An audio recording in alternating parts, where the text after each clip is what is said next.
Para ini ada Bapak dosen, Bapak Ahmad Muslim, Pak Taufik, dan dua Lora yang saya belum tahu nama aslinya sampai semua. Tapi saya itu temannya abahnya beliau, jadi saya anggaplah yang anak saya lah.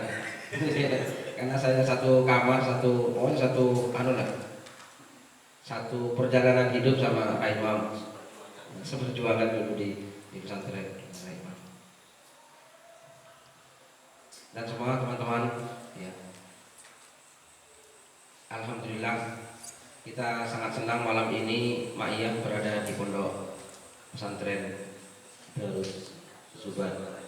Ya. Saya ini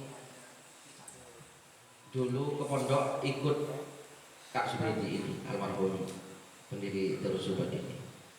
Jadi zaman dulu mondok dari sini ke Sukorejo itu jauh sekali, karena transportasi tidak seperti sekarang.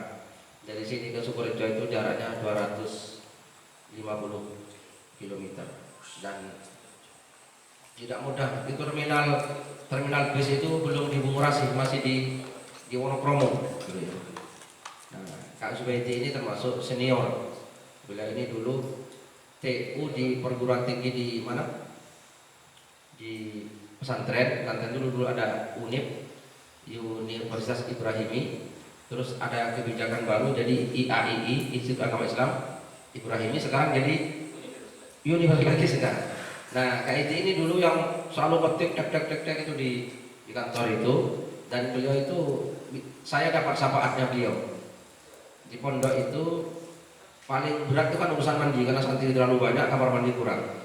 Nah, saya di samping mandi kepada ini rumahnya Mahbub ini ke sepupunya Kak ini keponakan saya ini.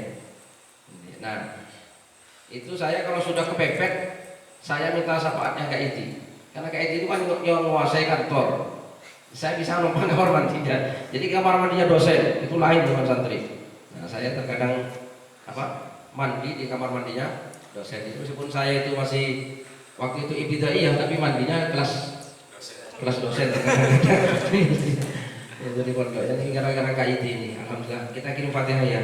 Mudah-mudahan almarhum Kiai Haji Zubaidi diampuni dosa-dosanya oleh Allah Taala, diterima amal baiknya, dan mudah-mudahan ditempatkan di tempat yang sebaik-baiknya, dan pondok pesantren ini berkah.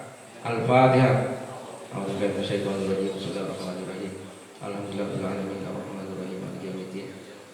Iyyaka na'budu wa iyyaka nasta'in ihdinas siratal mustaqim.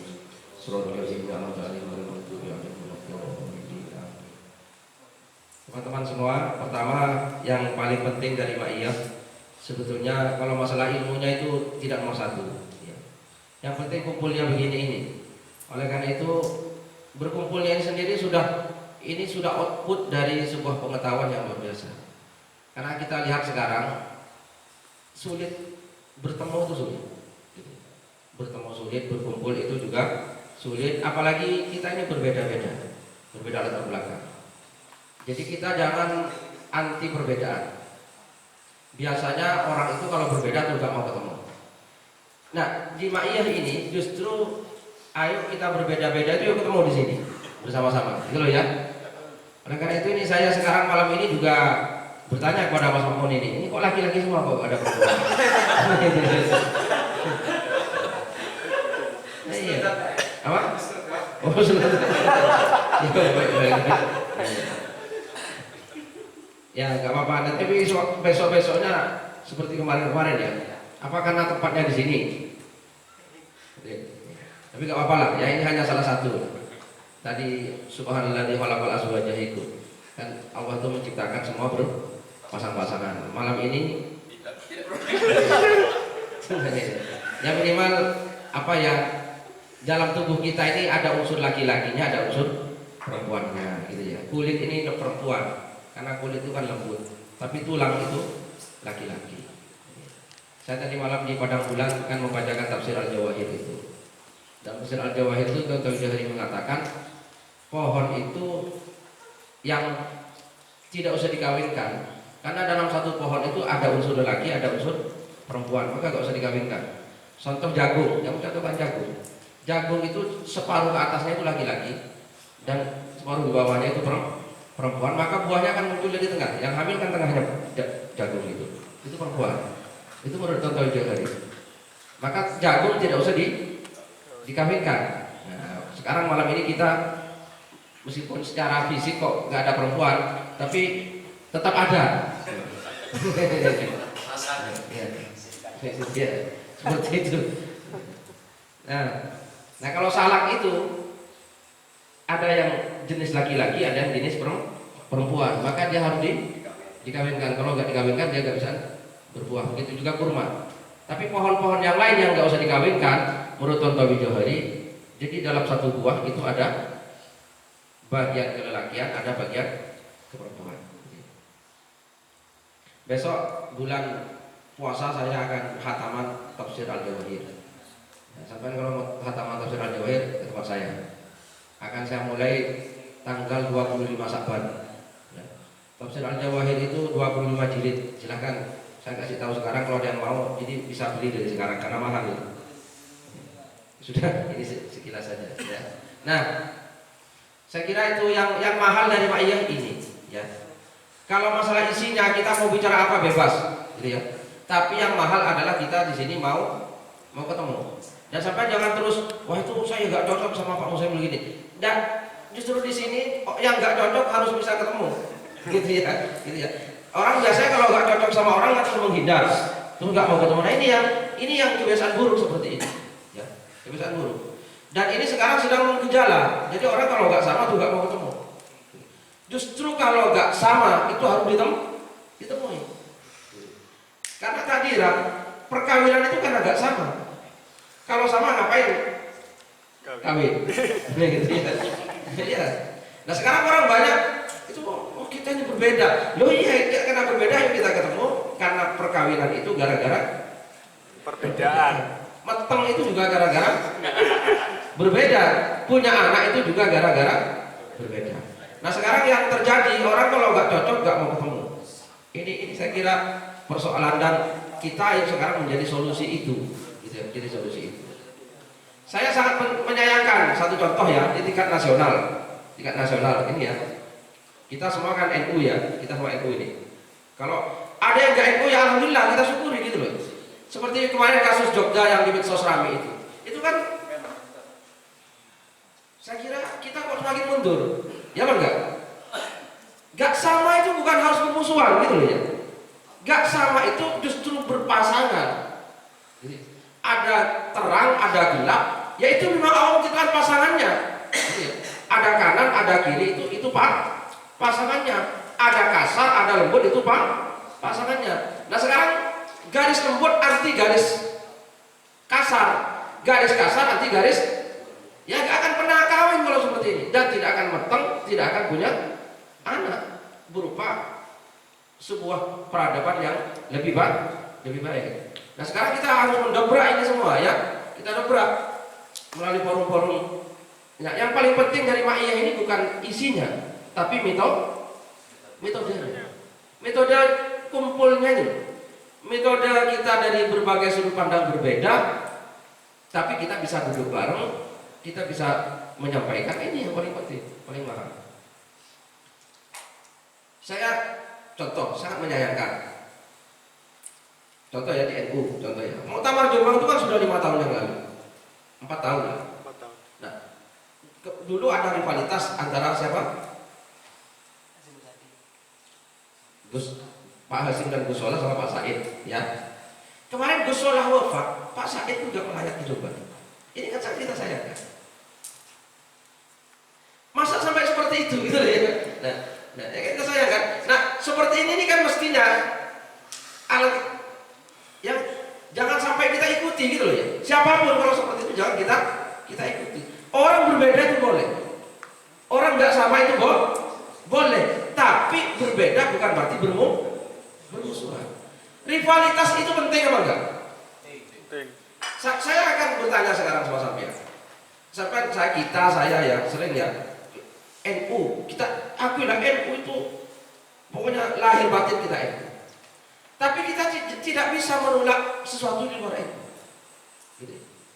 Kenapa? Gak mungkin lahir kelompok di luar NU itu kalau Allah gak mengizinkan. mungkin. Ya apa enggak? Iya. Ustaz, satu tetes air pun tidak mungkin jatuh tanpa izin Tuhan. Gitu ya. Satu helai daun pun tidak mungkin jatuh kalau Allah tidak mengizinkan. Apalagi kok lahirnya organisasi. Gitu ya. Gak mungkin organisasi melibatkan ribuan orang kalau Allah tidak mengizinkan, dan itu untuk bahan berpikir kita sebetulnya. Gitu ya. Bahan berpikir kita. Sampai sekarang misalnya jualan serabi ini, serabi, terus sampai jualan serabi hanya sendirian di Kabupaten Bangkalan. Kira-kira serabinya sampai akan enak nggak? Kira-kira pelayanan sampai akan enak nggak kepada konsumen? Belum tentu, ya apa enggak? Kenapa? Karena sampean sebagai satu-satunya penjual serabi se-Kabupaten Bangkalan. Sampai mau bikin serabi kayak apa, mau melayani orang kayak apa, sampai tidak akan takut gak laku serabi hanya satu. Tapi kalau ada serabi 10, nah sampai akan berubah. Oh iya, kita harus begini. Jadi adanya rivalitas itu melahirkan sesuatu yang positif. Lahirnya ada apa?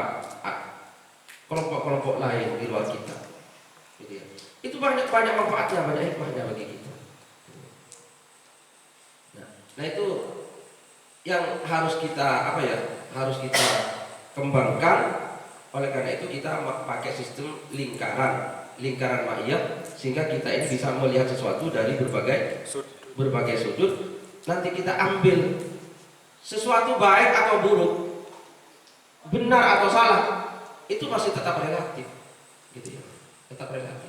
Husnudzon itu baik apa enggak? Baik. Tergantung.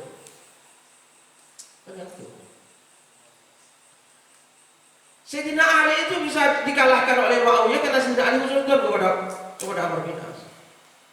Ya apa enggak? Kira-kira Sayyidina Ali bisa dikalahkan enggak seandainya Sayyidina Ali waktu itu tidak husnudzon? Belum tentu. Enggak bisa dikalahkan loh, sudah jadi khalifah kok. Gitu ya. Berarti husnudzon itu tidak selalu baik. Gitu ya. Tapi itu kan sudah terjadi. Tapi kan kita pelajari, ya apa enggak? Kan karena Sayyidina Ali berhusnudzon kepada Amr bin As waktu itu. Abu Musa al-Ash'ari ini santri, gitu ya. Sedangkan Amr bin As, juru bicaranya Muawiyah, itu politikus. Nah, Amr bin As pakai logika politik. Logika politik itu bukan logika husnudzon, gitu ya. Logika politik itu logika ngapusi. Gitu ya. Sedangkan Abu Musa al-Ash'ari itu santri tulen, santrinya Rasulullah, husnudzon. Ayo pokoknya sekarang Amr bin As angkat Quran, gitu ya, di atas pedangnya. Nah, itu kan taktiknya Amr bin As. Amr bin As punya taktik. Apa tujuannya Amr bin As kok Quran diangkat? Perpecahan di kubu Sayyidina Ali. Ini mesti pecah kubu Sayyidina Ali ketika Quran yang diangkat. Gitu ya. Kenapa? Mesti ada yang setuju, mesti ada yang tidak setuju. Dan itu yang diinginkan oleh Amr bin As. Angkatlah Quran, kita sekarang bertahkim kepada Quran. Bingung, gimana saudara-saudara? Nah, pecah jadi. Oh itu Quran, pokoknya kita letakkan senjata. Satu, tidak, perang sudah dimulai. Yang diinginkan Amr bin As, pecahnya itu. Nah, gitu ya. Ketika pecah lawan, yang tadinya 100 kali 50. Itu politik. Nah, ini berarti husnudzon tidak selalu baik. Ini kalau segala sesuatu saya kira semuanya seperti itu, gitu ya. Meskipun tadi Mas Taufik bilang apa? Kalau kita punya pikiran positif, kembalinya positif. Itu sudah tingkatan lain. Itu tingkatan lebih tinggi lagi. Nah, kita tingkatan yang di bawahnya dulu. Itu ya. Ya saya kira itu tingkatan lain, ya kan? Ya, tingkatan lain. Ya. Tidak salah itu. Ini tingkatan lah. Jadi ini kita bertingkat-tingkat lah. Ini yang disampaikan Mas Taufik itu sudah level di atas. Nah, terus setelah itu siapa?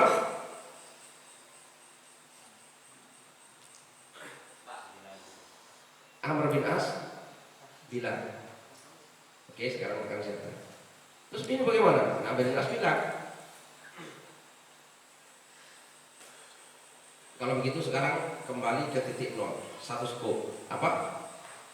Kembali seperti tidak ada khalifah. Karena kan Muawiyah tidak mengakui kepemimpinan Sayyidina Ali. Kembali kepada nol seperti sebelum. Abu Musa al-Asy'ari santri Husnudzon, dikira orang Amr bin As itu pikirannya seperti Abu Musa al-Asy'ari yang tidak niko-niko, tidak belok-belok. Gitu ya. Mau Abu Musa al-Asy'ari ya sudah, dengan ini sekarang pada saat ini Sayyidina Ali apa? Turun dari jabatan sebagai khalifah karena setelah ini akan dimusyawarahkan. Kan itu ya. Nah, begitu Sayyidina Ali Abu Musa al-Asy'ari menerima dan Abu Musa al-Asy'ari mau Sayyidina Ali mau turun, langsung Amr bin As, berarti karena sekarang Sayyidina Ali saudara-saudara sudah menyatakan diri sebagai mundur dari khalifah. Nah, sekarang khalifahnya adalah Mu'awiyah. Coba bayangkan. Nah, ini maka ya, ini yang kita pelajari. Husnudzon itu termasuk jujur, apa itu? Bohong, itu ya. Ini memang saya hanya ingin ingin menyampaikan itu baik kalau tepat waktunya dan tepat tempatnya, gitu ya. Itu baik. Karena hidup itu memang seperti itu, hidup seperti itu. Seperti yang saya katakan, sholat subuh sekarang baik apa buruk? Haram kalau sholat subuh sekarang, berarti buruk. Ya, karena tidak tepat waktunya. Sholat subuh itu baru baik kalau besok adzan subuh, terus sampai sholat itu hukumnya wajib dapat pahala. Kalau sekarang, ya dosa adzan subuh kecuali kodok, gitu ya. Kalau sampai wah saya ini karena besok pagi saya ngantuk, saya sholat subuh sekarang lah. Daripada nggak bisa, nah, berarti sholat subuh apa? Gitu ya.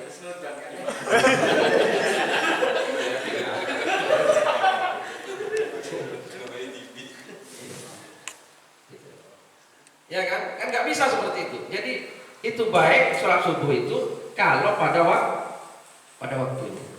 Nah, sebetulnya Allah Ta'ala sudah mengajari kita untuk seperti itu. Kalau dalam usul fikih itu ya, kalau dalam usul fikih hukum itu terkait dengan adanya sebab, terpenuhinya syarat dan tidak ada mani. Ini tolong dipahami ya. Ini pola pikir ini harus kita pakai dalam kehidupan. Sehingga sampai kenapa umat Islam sekarang kok kalah terus? Karena husnudzon, tidak pada tempatnya dan tidak tepat waktunya, gitu loh ya. Nah ya,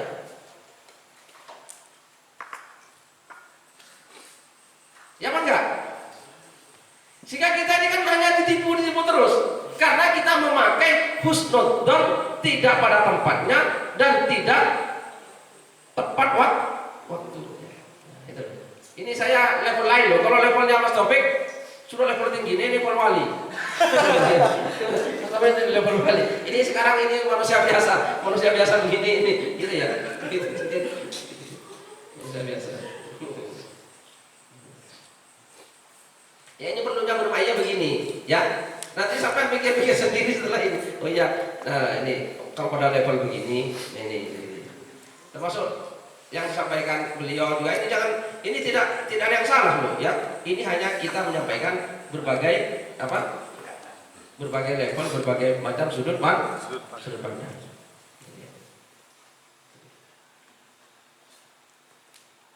Saya mundur sedikit gitu ya. Jadi memang tadi disebutkan tapi belum dijelaskan oleh beliau ya. Jadi ada wahm itu ibaratnya persentase. Itu katakanlah kita di bawah 50% itu wahm, dugaan itu wahm ya. Jadi kita menduga begini, itu wahm namanya. Tapi dugaan ini lemah, tidak sampai 50%, itu wahm bahasa Arabnya. Terus kalau 50-50 itu syak. Ini mau apa enggak ya? 50-50 itu syak. Tapi kalau lebih dari 50% satunya, gitu ya. Jadi misalnya sampean yakin maunya itu 70%, tidak maunya 30. Nah, 70% itu don. Terus yang 30% itu wah. Gitu ya.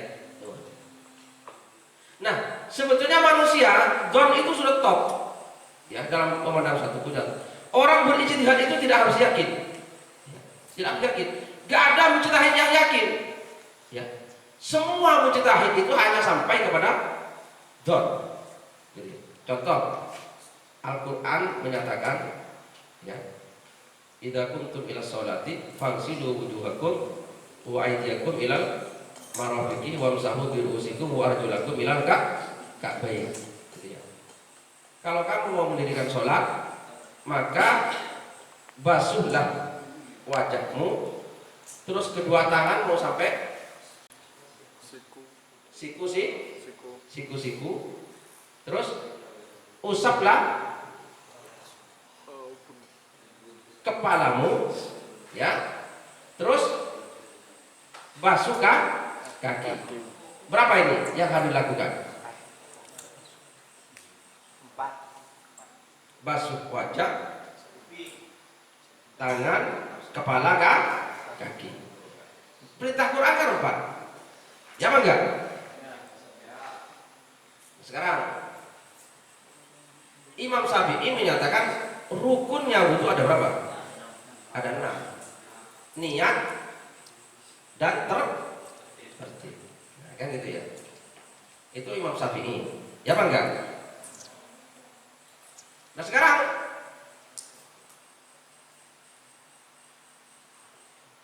Imam Syafi'i menyatakan ada tambahan, harus ada niat dan harus tertib karena tadi ada urut-urutan itu. Itu dzannya Imam Syafi'i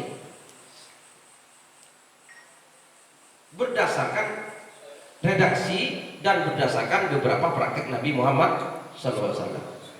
Tapi itu bukan terus Imam Syafi'i yakin bahwa seperti itu dzan. Jadi mujtahid itu hanya sampai pada dzan. Maka kalau Imam Maliki ternyata berpendapat beda, tidak bisa kita tuduh sesat Imam Maliki, gitu ya. Karena Imam Syafi'i ini menyimpulkan kalau wudhu itu harus tertib, tidak boleh di apa? Selang-seling. Tidak diajak. Ini bukan suatu keyakinan, tapi itu zon seorang hasil ijtihad. Beliau punya dugaan kuat bahwa Allah memaksudkan dengan mengurut ini pasti urutnya itu wajib. Nah sekarang urutnya itu wajib atau sunat menurut sampean kira-kira? Menurut Imam Syafi'i wajib berdasarkan don Imam Syafi'i dari redaksi ayat itu, gitu ya. Sekarang kalau ada ulama berempat sunat menurut sampean sesat enggak? Belum juga. Kan nggak ada Allah menyatakan ini loh, usap basuh wajahmu, tanganmu, kepalamu, tapi jangan dibolak-balik. Kan nggak ada seperti itu ya. Nah ya kan, kata-kata jangan bolak-balik kan nggak ada, ya enggak? Kan pemahaman Imam Syafi'i hanya dari redaksi. Nah redaksi ini pakai begini, basuhlah wajahmu dan bukan pakai kemudian dan tanganmu, terus wa kan gitu Gus, pakai wa semua ini, dan ya fagsilu wujuhakum, basuhlah wajahmu, terus wa aydiyakum, dan bukan kemudian ya, dan tanganmu ilal marafiq, terus wamsahu, dan usaplah kepalamu, terus wa arjulakum, dan kan dan semua tidak kemudian. Nah, maka Imam Syafi'i berpendapat tertib itu dzon Imam Syafi'i karena ini redaksinya begini dan Rasulullah juga pernah begitu. Kalau saya bilang dzon bahwa tertib itu hukumnya wajib. Sekarang kalau ada yang berbeda, tidak bisa kita sesatkan karena ini ijtihad itu sampai pada dzon. Karena Imam Syafi'i tidak langsung bertanya kepada Allah, ya Allah maksudnya dengan ini tertib enggak? Kan enggak ada seperti itu. Itu ijtihad namanya. Don, ya. Maka tidak ada ijtihad yang sampai level yakin. Karena itulah maka ada ikhtilaf. Gitu ya. Ada ikhtilaf. Istilahul ulama. Nah, Imam Maliki yang diwajibkan bukan apa? Beliau lain, ya. Ini menunjukkan mualah, gitu ya. Terus menerus. Setelah ini langsung begini. Nah itu ya. Imam Maliki juga mualafnya. Jadi nggak boleh sampean habis basuh kepala terus nonton TV dulu. Menang dulu. Setelah itu apa? Basuh tangan. Itu apa? Minum kopi dulu. Nah, itu menurut Imam Maliki justru ini yang wajib, gitu loh, ya. Ini wajib. Menurut Imam Maliki mualaf itu wajib. Sedangkan Imam Syafi'i tidak wajiban. Kalau ikut Imam Syafi'i sampean boleh, ya. Sampean basuh kepala di sini, ya. Basuh wajah di sini. Terus nanti apa? Basuh tangannya di sebelah itu. Asalkan tidak batal. Karena Imam Syafi'i tidak mewajibkan mualaf. Nah, antara tertib dan mualaf sama-sama nggak ada. Nah itu ya, dalam redaksi ayat itu. Dan itulah ijtihad. Nah ini saya hanya bicara di sini, ya. Ini don namanya. Apa? Don. Ya? Kalau itu nanti usul fikih itu. Cuma ya ini supaya kita tahu di mana posisinya don. Nah, sehingga suudzon yang dosa tadi. Nah, itu ya. Ini kalau sampai 70. 60 lah, 60 sampai 70 itu dosa. Jadi saya mencurigai Mas Makmon ya, sampai 60% itu dosa, suudzon namanya. Tapi kalau saya 50-50 Mas Makmon, kesampian, Mas Makmon ini ke rumah mau apa ini? Jangan-jangan mau ini. 50-50 gak dosa saya. Tapi waspada. Nah itu. Karena itu namanya sak. Itu sak. Apalagi hanya 40% atau 30% itu namanya kewaspadaan. Nah, ya itu ya ada apa? Wahm, ada sak, ada don. Baru di atasnya itu ya yakin. Kalau dalam ijtihad itu don, ya itu don paling tinggi. Karena semua itu di situ dicari ini. Ya ulang. Dan dalam sholat juga Allah Taala itu bermurah hati kepada kita. Ya. Bermurah hati. Coba ini. Wa innaha lakabiratun illa 'alal khashi'in. Dan sesungguhnya sholat itu niscaya berat rasanya melaksanakan kecuali bagi orang-orang yang khusyuk. Yang khusyuk itu siapa? Alladzina yadhunnuna annahum mulaqu rabbihim wa annahum ilaihi raji'un. Ini Allah bermurah hati. Orang khusyuk itu gak harus yakin. Gitu ya. Don, yaitu alladzina yadhunnuna, yaitu orang-orang yang punya dugaan kuat annahum mulaqu rabbihim, sesungguhnya mereka itu bertemu Tuhannya. Jadi sampai sedang sholat, misal gak yakin sedang menghadap Allah, tapi minimal punya dugaan lah, sedang menghadap Allah nih saya. Nah itu ya, itu sudah khusyuk sampai ya.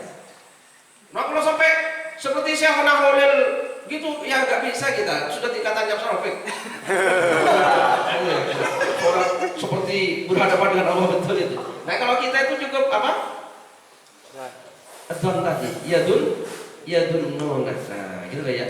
Kalau sampai yakin itu wah, ya bisa sholat ke Mekah kita kalau sudah yakin. Bisa sholat ke Mekah kalau. Maka Allah Taala memberi kemurahan kepada kita alladzina yadunnuna annahum mulaqu rabbihim wa annahum ilaihi raji'un. Yaitu orang-orang yang punya dzon bahwa mereka itu bertemu Tuhannya dan bahwa mereka akan kembali kepadanya. Jadi orang khusyuknya seperti itu. Ketika sholat punya dzon lah. Ini menghadap Allah ini. Tapi main-main ini. Sujud sungguhan. Nah itu. Itu khusyuk Pak Sabi. Itu ya dzon. Ini salah satu apa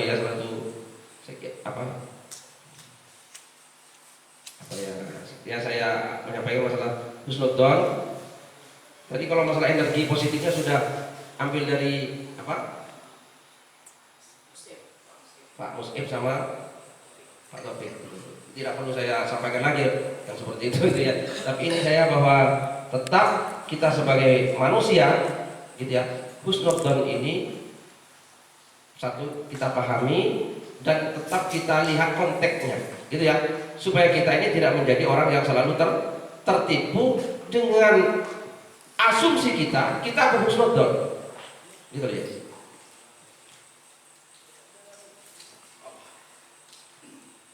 Saya dulu masih pernah ingat ini, Kiai Holil Agi, mbahnya Lora ini pernah berpidato di pondok dulu di Sukorejo, kan pernah diundang ke Sukorejo beliau pidato. Kiai Holil Agi almarhum. Dia cerita ada orang pergi ke pasar bawa sepeda ondel, terus sepedanya dicolong orang.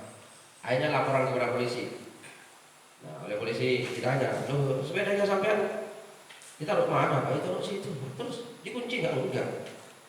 Oh, kalau begitu yang salah bukan malingnya Pak sampean gitu. Saya kata, loh mana saya lapor sampean disuruh dikatakan, loh sampean punya sepeda taruh sembarangan dan nggak apa? Nggak dikunci. Ini kan husnudzon ini. Husnudzon bahwa orang di pasar itu semua orang baik. Orang baik. Oh sudahlah, nggak mungkin ada yang ngambil. Ya, itu ya. Jadi katanya kembali lagi, akhirnya yang disalahkan bukan pencurinya, terus apa? Yang punya sepeda kata beliau, salahnya sampean. Gitu. Oh, punya sepeda kok taruh sana dan nggak dikunci. Ini kan husnudzon. Termasuk pernah ada sahabat kan naruh kudanya di halaman Masjid Rasulullah kan gitu ya, dibiarkan saja, nggak ditampakkan, terus langsung dia bertamu Rasulullah. Kamu naik apa sini naik kuda Rasulullah. Gimana kuda? Secara pasca. Loh. Kok lepas gimana? Ya kan Allah Maha tahu. Nah ini Rasulullah jangan yang gitu. Kamu ikat apa? Kudamu baru kamu pasrahkan kepada Allah Subhanahu wa ta'ala. Memang Tuhan terus menjaga kudamu. Enak saja itu ya. Jadi terus sedikit-sedikit terus apa? Sudahlah. Nah, apa? Dan ayah seakan-akan Tuhan sebagai petugas untuk menjaga kudanya. Sekali kalau sampai punya rumah memang nggak ada apa-apanya, nggak apa-apa, nggak dikunci gitu ya. Memang nggak ada yang bisa dicuri maling ya sudah, pergi kemana nggak usah dikunci rumahnya, itu nggak apa-apa. Bukan karena husnudzon, bukan karena wakal, karena memang nggak ada yang mau diambil pencuri gitu ya. Tapi kalau ada barang berharganya, kalau sampean sudah husnudzon. Kalau sekarang sama santri saja nggak boleh husnudzon, sungguh-sungguh kok. Saya 2 kali ditipu santri. Itu gara-gara husnudzon saya. Santri kan tak pikir baik gitu ya. Masa sama saya kok nipu kan nggak, seakan-akan nggak apa? Nggak mungkin. Ada santri itu. Saya. Ternyata ditipu saya. Iya kata saya. Di Jogja itu juga ada kiai ditipu. Bukan saya. Ada. Ditipu santri sendiri mobil itu. Jadi kiainya mau beli mobil. Nak bilang sama santri saya, gua kira yuk kiai Pak carikan itu. Nah, kiainya begitu percayanya, karena santrinya masa ada santrinya bu kiai kan gitu ya. Itu carikan, butuh mobil apa kayak kijang. Pak, ini kiai bagus nih. Ngomong begini kiai. Ternyata itu oleh santrinya itu dikasih mobil bodong. Surat-suratnya gampang kayak nanti gampang pakai saja kiai. Uangnya mana diambil dia. Nah lama-lama mobilnya kiainya didatangi oleh, nah iya, ini sambil oh nggak bisa kayak ini milik saya kan. Nah santrinya itu kabur. Nah coba, kalau ini kan korban. Nah seperti sekarang ya harus kita perhitungkan juga, ya apa enggak? Nah kalau sudah jelas apa nomor rangkanya berapa, STN-nya ada, BPKB-nya ada, baru kita husnudzon. Karena kita bisa ditipu orang dengan seperti itu. Ya ini hanya perspektif lain loh, ini perspektif yang paling rendah. Ya, kalau perspektif Mas Taufik ini sudah tinggi Ya, sudah level tinggi. Dan kita umat Islam sekarang ini banyak yang ini kenapa sekarang Islam gonjang-ganjing, gitu ya. Ini kan kita tidak punya kesadaran itu, ya, tidak punya kesadaran apa ini intelijen, gitu ya. Tidak punya kesadaran intelijen kita itu. Dikira orang-orang di luar Islam itu tidak selalu melakukan sesuatu bagaimana umat Islam itu tidak maju. Memang umat Islam itu tidak mengambil kembali kejayaan yang dulu pernah dimiliki. Orang lain itu selalu melakukan itu. Dan kita tidak punya sama sekali don ke sana. Sehingga setiap ada berita kita makan begitu saja. Setiap ada informasi kita makan. Setiap ada orang yang sepertinya baik kepada orang Islam, baik, gitu ya. Oh ini baik ini. Ada calon baik kepada kita. Oh ini baik, dermawan ini. Kita nggak pernah punya pikiran. Ini baiknya ini ada apa? Maksud. Ada maksud. Ini kan kita jadi korban terus. Dan akhirnya sekarang umat Islam ini apa ini? Ya hancur seperti sekarang ini. Besar, banyak, tapi tidak pegang komando. Gitu ya. Besar, banyak, tapi tidak menjadi kekuatan yang menentukan. Justru ditentukan kita itu. Ditentukan. Gitu ya. Ya apa enggak? Ini sebetulnya ada siapa? Nah, itu kan perlu. Dan kita tidak pernah punya apa? Kewaspadaan. Gitu ya. Kewaspadaan. Nah ini saya kira Mas Oon yang perlu saya sampaikan. Husnudzon baik asalkan kita pahami betul dan pada waktu dan tempat yang benar, gitu ya. Karena kalau tidak kita ini ya akan seperti ini. Gitu ya. Bukan saya mengajak Anda seudon, gitu ya. Dalam keilmuan Mas Taufik yang lebih tinggi lagi. Asalkan husnudzon kok dijahati kayak apa nanti akan kembali lebih baik lagi. Itu puncaknya itu sudah. Itu puncaknya. Saya kira itu ya percaya saya Mas Taufik. Itu puncaknya sudah. Puncaknya pengetahuan itu sudah. Hakikat itu. Saya kira seperti itu. Ya, terima kasih Pak Yai.